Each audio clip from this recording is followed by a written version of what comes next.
नर जनन तंत्र के बाद मादा जनन तंत्र की बात करते हैं। इसके कौन कौन से भाग होते हैं।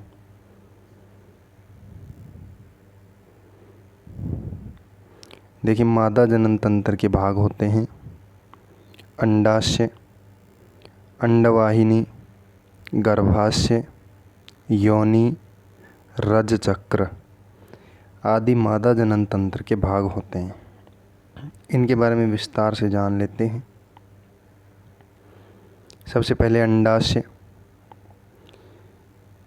अंडाशय जो है मादाओं में यानी कि स्त्रियों में प्राथमिक लैंगिक अंग के तौर पर एक जोड़ी अंडाशय पाए जाते हैं। एक जोड़ी का मतलब 2 अंडाशय पाए जाते हैं।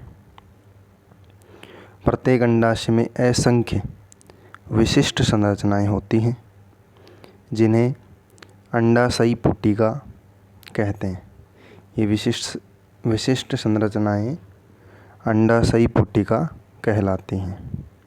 ये पुटिकाएं अंडाणुओं का निर्माण करती हैं जो शारीरिक परिवर्धन के साथ साथ अंडाशय में परिपक्व हो जाते हैं। ये अंडाणु अंडाशय में परिपक्व होते हैं। इसके बाद आते हैं अंडवाहिनी या फिर जिनको कहते हैं फैलोपियन नलिकाएं, इंग्लिश में फैलोपियन ट्यूब्स कहते हैं।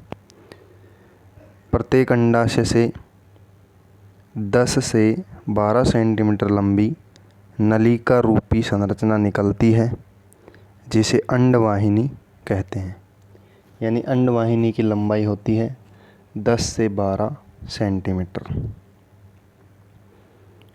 ये निषेचन के लिए अनुकूल परिस्थिति बनाती है।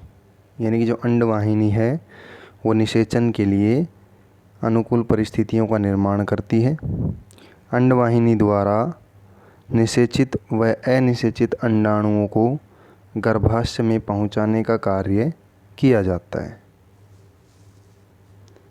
यानी कि अंडाणुओं को गर्भाशय में पहुंचाने का कार्य करती है अंडवाहिनी। और जो मानव है उसमें निषेचन होता है अंडवाहिनी में। ये मादा जनन तंत्र का चित्र है। इसके भाग जैसे गर्भाशय, अंतःस्तर, योनि मार्ग, ये ग्रीवा, यह गर्भाशय, ये अंडाशय होता है, ये अंडाणु, अंडवाहिनी, ये जो नलिका है, गर्भाशय गुहा, ये इस तरह से ये मादा जनन तंत्र का चित्र होता है। इस चित्र को आप अपनी कॉपी में बनाना। इसके बाद अगला भाग आता है गर्भाशय। गर्भाशय जो होता है वो एक थैलीनुमा संरचना होती है जिसमें ऊपर का भाग चौड़ा होता है और नीचे का भाग संकरा होता है। यानी कि इस प्रकार से गर्भाशय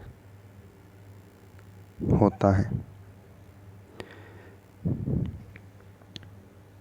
यह मूत्र की थैली व मलाशय के मध्य स्थित होता है।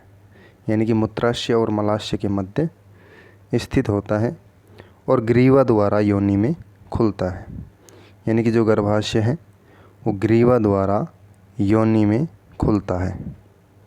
गर्भाशय में शुक्राणु द्वारा निषेचित अंड स्थापित हो जाने के बाद भ्रूण का विकास होता है।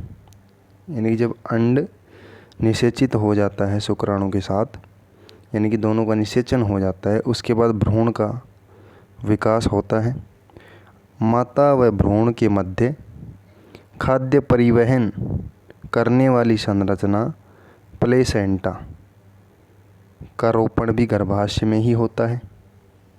यानी कि माता और भ्रूण के मध्य खाद्य पदार्थों का परिवहन करने वाली संरचना होती है प्लेसेंटा, या फिर जिसको कहते हैं अपरा, इसको अपरा भी कहते हैं।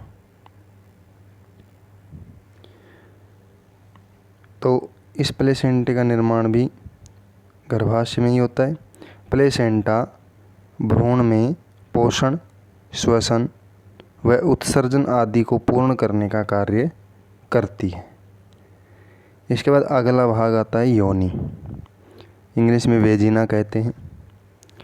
यह मूत्राशय व मलाशय के मध्य स्थित करीब 8 से 10 सेंटीमीटर लंबी नाल है। इसकी लंबाई 8 से 10 सेंटीमीटर होती है, जो स्त्रियों में मैथुन, रजोधर्म व प्रसव के मार्ग का कार्य करता है।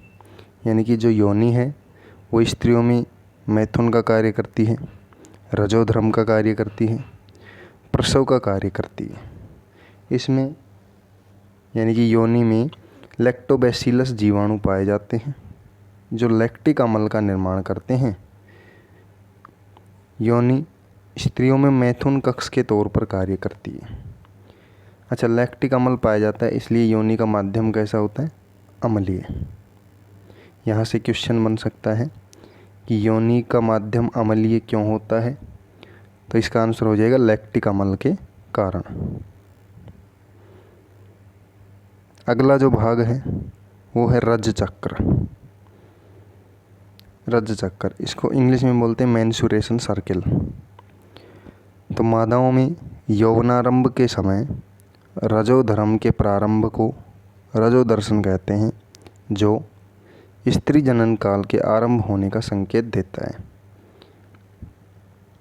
अंडोत्सर्ग यानी कि अंडे के उत्सर्जन के पश्चात निषेचन नहीं हो पाने की स्थिति में गर्भाशय की आंतरिक मोटी भित्ति रक्तवाहिनियों के साथ टूटकर रक्तस्राव के रूप में बाहर निकलती है। इसे ऋतुस्राव रजोधर्म कहते हैं। इसकी अवधि 4 से 7 दिन की होती है और ये प्रत्येक 28 से 30 दिन के अंतराल पर दोहराया जाता है।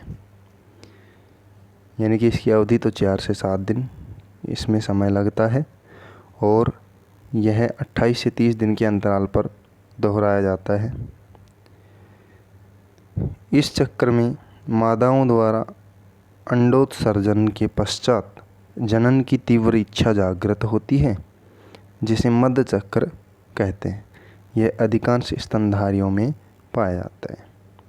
जो मध्य चक्र है वो अधिकांश स्तनधारियों में पाया जाता है। इसके बाद प्रजनन की कुछ प्रावस्थाएं हैं, जैसे युग्मक जनन है। तो वर्षण व अंडाशय में अगुणित युग्मकों के निर्माण को युग्मक जनन कहते हैं। यानी कि इनमें जो अगुणित युग्मक बनते हैं वो कैसे बनते हैं, उस विधि को युग्मक जनन कहा जाता है। दूसरी अवस्था है निषेचन। निषेचन मादा में उपस्थित अंडाणु और शुक्राणु, मादा में उपस्थित अंडाणु और नर का शुक्राणु आपस में संपर्क में आते हैं तो ये मिलकर युग्मनज बनाते हैं। यानी कि मादा का अंडाणु और नर का शुक्राणु मिलकर युग्मनज बनाते हैं, तो इसे निषेचन कहते हैं। इसके बाद विदलन या भ्रूण का रोपण। युग्मनज समसूत्री विभाजन द्वारा एक संरचना बनाते हैं। अच्छा, विभाजन कोशिका विभाजन कक्षा 9th में पढ़ा था, 2 प्रकार का, समसूत्री और अर्धसूत्री। तो यहाँ पर हम समसूत्री की बात कर रहे हैं। तो युग्मनज समसूत्री विभाजन द्वारा एक संरचना बनाते हैं जिसे कोरक कहते हैं। ये जो संरचना बनती है इसको कहते हैं कोरक। इस कोरक को गर्भाशय में स्थापित करने की प्रक्रिया को भ्रूण का रोपण कहते हैं। इसके बाद अंतिम अवस्था है प्रसव।